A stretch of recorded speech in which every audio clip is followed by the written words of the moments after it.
Bismillahirrahmanirrahim. Assalamualaikum warahmatullahi wabarakatuh. Waalaikumsalam warahmatullahi wabarakatuh. Gimana kabarnya semua? Alhamdulillah baik, Pak. Sebelum kita memulai pelajaran kita pada jadi anak-anak, sebelum kita memulai pelajaran kita pada siang hari ini, ada baiknya mari kita mengenang perjuangan Nabi kita Nabi Muhammad SAW dengan mari kita sama-sama berselawat. Untuk yang membawa selawat kepada yang bernama Dalita Haji Minanda, mungkin bisa dipimpin teman-teman untuk berselawat bersama. Ayo mari ke depan.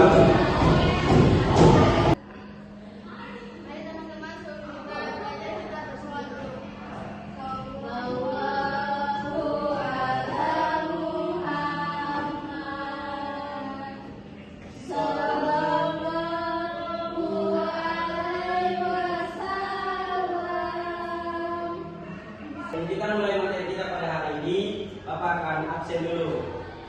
Yang dipanggil namanya ucapkan Adil. Oke. Arfi Nandi. Adil. Anissa Ulfa. Hadir. Umaira. Hadir. Intan. Hadir.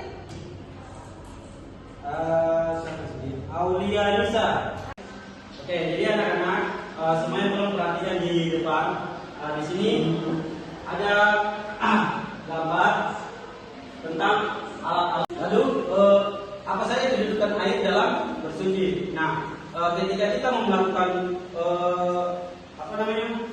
tohar atau bersuci, nah air juga itu sangat penting. Jadi air ditinjau dari pembagiannya. Yang pertama adalah air suci dan mensucikan. Nah, disebut juga dengan air tahir atau mutahhir. Air ini masih murni dan belum tercampur oleh sesuatu apapun dari najis. Nah, jenis air inilah yang dapat digunakan untuk bersuci. Nah, apa saja air tersebut? Yang pertama adalah air hujan, yang kedua air sumur, yang ketiga air sungai, yang keempat adalah air salju, dan yang kelima adalah air laut, yang keenam air embun dan air atau mata air itu sendiri. Berikutnya adalah air suci tetapi tidak mensucikan. Jadi anak-anak ada air yang suci tapi tidak bisa mensucikan. Nah, yang selanjutnya adalah air suci tapi tidak mensucikan. Jadi teman-teman ada air suci. Selanjutnya adalah air suci tapi tidak mensucikan. Dalam artian air ini suci tapi tidak bisa mensucikan atau tidak bisa digunakan dalam tohar atau bersuci. Nah, seperti yang dikatakan dalam ayat di atas adalah al-tahir ghairu mutahhir, yakni air yang halal diminum tetapi tidak sah jika untuk bersuci. Nah, contohnya adalah seperti air buah-buahan atau air kelapa. Nah, air kelapa itu suci, dapat diminum tapi tidak dapat mensucikan. Yang kedua, air yang dikeluarkan dari pepohonan atau nira. Nah, air ini juga dapat dikonsumsi tapi tidak dapat mensucikan atau bahkan untuk pakai kebun pun tidak boleh. Nah, yang ketiga adalah air suci yang tercampur produk suci lain seperti air teh dan air kopi. Nah, air tersebut bisa dikonsumsi tapi tidak bisa dipakai untuk bersuci.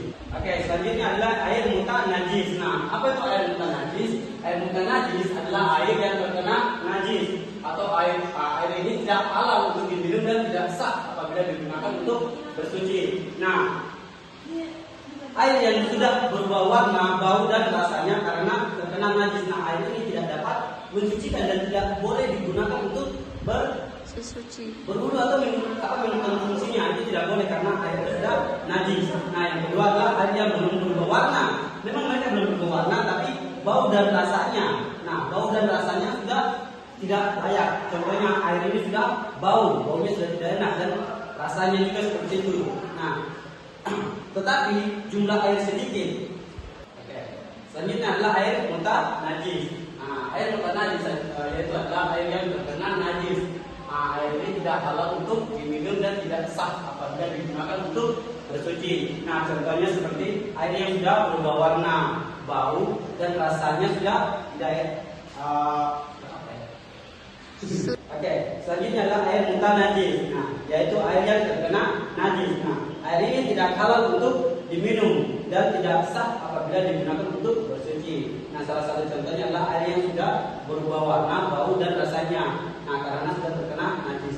Yang kedua adalah air yang belum berubah warna, bau dan rasanya, tetapi jumlah airnya sedikit atau kurang dari 2 pula atau 216 liter. Nah, air tersebut tidak bisa ketika teman-teman. Nah, yang kedua adalah air yang belum berubah warna, bau dan rasanya, tetapi jumlah airnya sedikit atau kurang dari 2 pula atau 216 liter. Oke, selanjutnya adalah air mustakmal. Nah, air mustakmal adalah air yang sedikit ukurannya atau kurang dari 2 pula dan bekas pakai telah digunakan untuk bersuci walaupun tidak berubah warnanya. Jadi air mustakmal adalah air yang telah digunakan untuk bersuci sehingga tidak dapat lagi digunakan. Nah, yang kedua adalah air musyamas. Nah, air musyamas adalah air yang makruh dipakai untuk bersuci. Nah, air tersebut adalah air yang termasuk jenis air yang dijemur atau terkena panas matahari dan disimpan dalam bejana atau bak. Nah, penampungan atau wadah yang bisa berkarat selain dari emas dan perak. Nah, air ini adalah air yang tidak dapat digunakan untuk bersuci. Nah, kalau air mustakmal itu air yang sudah digunakan. Nah, sehingga ketika air itu sudah digunakan, maka air itu sudah tidak dianggap lagi bisa digunakan untuk bersuci. Benda-benda bersuci selain air. Jadi ada benda-benda yang bisa kita gunakan selain air untuk bersuci. Yang pertama adalah menggunakan 3 batu. Nah, menggunakan 3 batu dapat kita gunakan untuk melakukan toharo. Yang kedua adalah batu yang digunakan dapat membersihkan. Nah, batu tersebut harus dapat membersihkan. Yang ketiga adalah belum mengering, dalam artian batu tersebut masih basah. Yang ketiga adalah belum berpindah. Nah, batu tersebut belum berpindah dari tempatnya. Nah, yang selanjutnya adalah tidak bercampur. Maksudnya pada tidak bercampur, batu tersebut tidak. Nah, itu adalah pengertian dan pembahasan mengenai bagaimana cara bersuci serta alat-alat untuk melakukan toharo. Oke, baik anak-anak. Jadi kesimpulannya adalah toharo atau bersuci adalah ajaran yang diajarkan dalam agama Islam. Bersuci itu sendiri juga memiliki banyak tata cara. Nah, tata caranya sendiri juga itu ya terstruktur. Ya harus diawali dengan niat, harus juga dengan